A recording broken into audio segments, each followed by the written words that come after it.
দেখতে দেখতে শুরু হয়ে গেল আরেকটি নতুন বছর। এই বছরে যেন সব আশা আকাঙ্ক্ষা পূর্ণ হয় তোমাদের।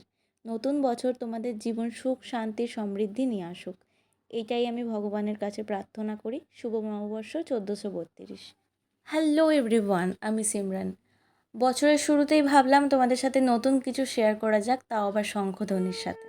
তো সেটাই শেয়ার করতে চলে এলাম, তাই এত বড় ভিডিওটা নিয়ে এলাম। বড় বলে ভুল হবে, ভিডিওটা খুব তাড়াতাড়ি তোমরা দেখতে দেখতে শেষ হয়ে যাবে। খুবই ছোট একটি ভিডিও। তো এই ছোট্ট ভিডিওটা তোমরা দেখে আমাদের একটু উপকৃত করো, আর কমেন্টের মাধ্যমে জানিও যে ভিডিওটা কেমন লাগলো। আজকে আমি কোনো রকম কিচ্ছু নিয়ে আসিনি, কোনো রকম বিশেষ কিছু নয়, একটি ছোট্ট কাহিনী, একটি ছোট্ট সুন্দর অতীত নিয়ে এসেছি। সেটাই তোমাদের সাথে আমি শেয়ার করব। তো ভিডিওটা দেখে ফেলো। আমাদের দেবাদিদেব মহাদেব কীভাবে সৃষ্টি হয়েছেন, তার কীভাবে জন্ম হয়েছে, তিনি কি কর্ম করেছেন, যার জন্য আজ আমরা এত সুন্দর করে বাস করছি এই পৃথিবীতে, সেটাই তোমাদের সাথে আজকে আমি শেয়ার করব। তো চলো, বেশি কথা না বাড়িয়ে ভিডিওটা শুরু করা যাক।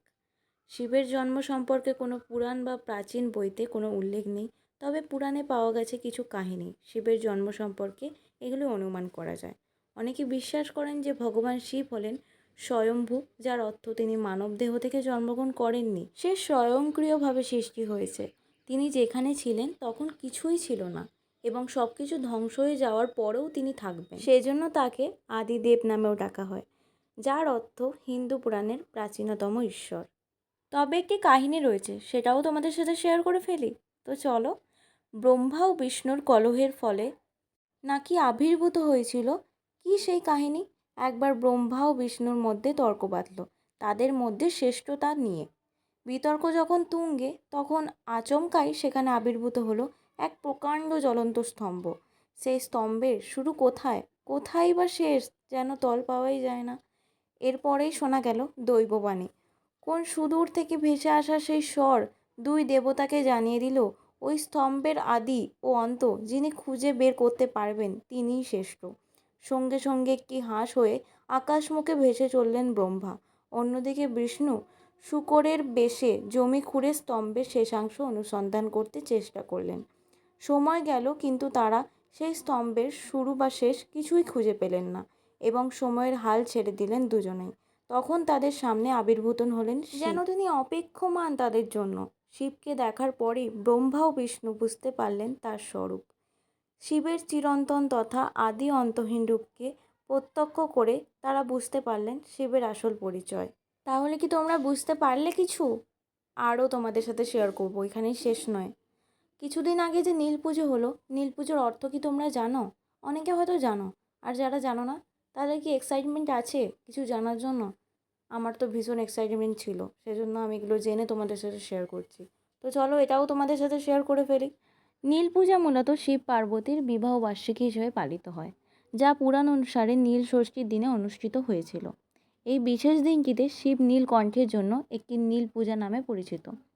গ্রাম বাংলায় চৈত্র সংক্রান্তির আগে চড়ক উৎসবের আগের দিন নীল পূজা পালন করা হয়। কি গল্পের মতো শুনতে ভালো লাগছে কি? তাহলে কমেন্টের মাধ্যমে অবশ্যই জানিও। আমি যখন জেনেছিলাম তখন আমারও ভীষণ ভালো লেগেছিল, তাই তোমাদের সাথেও শেয়ার করতে এলাম, যাতে তোমাদেরও ভালো লাগাতে পারি। তাই আরেকটি গল্প কাহিনী তোমাদের সাথে শেয়ার করে ফেলি, ছোট্ট একটি কাহিনী। শুনতে থাকো, তোমাদেরও ভালো লাগবে। অনেক দিন আগের কথা। একজন অত্যন্ত ধার্মিক ব্রাহ্মণ এবং ব্রাহ্মণী ছিলেন। তাদের সন্তানেরা একে একে মারা যান, যার কারণে বিষণ্ণ হয়ে পড়েন এবং বাড়ি ছেড়ে কাশীতে বসতি স্থাপন করেন। একদিন কাশীতে গঙ্গা স্নান করে যখন ব্রাহ্মণী ঘাটে বসেছিলেন, তখন হঠাৎ এক বৃদ্ধা কাছে আসেন। ব্রাহ্মণীকে জিজ্ঞেস করলেন, মা, তুমি কি ভাবছো? ব্রাহ্মণী তার সন্তানদের অকাল মৃত্যু সম্পর্কে জানান। এত প্রার্থনা করার পরেও সব কিছু ব্যর্থ হয়েছে বলে দুঃখ প্রকাশ করেন। এই কথা শুনে বৃদ্ধা জানাতে চাইলেন যে ব্রাহ্মণী কখনো নীল ষষ্ঠী করেছেন কি না। উত্তরে ব্রাহ্মণী বলেন, না। অতঃপর বৃদ্ধা বলেন, চৈত্র সংক্রান্তির প্রথম দিন তুমি উপবাস করবে এবং মহাদেবের পূজা করবে।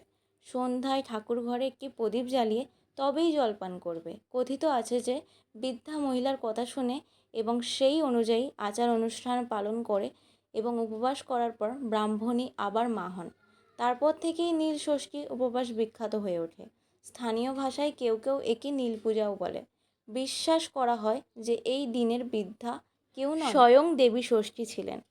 তাই আজকে আমরা এত নীল পুজো করছি। এই গল্পটার পর থেকেই নাকি জনপ্রিয় হয়েছে নীল পুজো করা।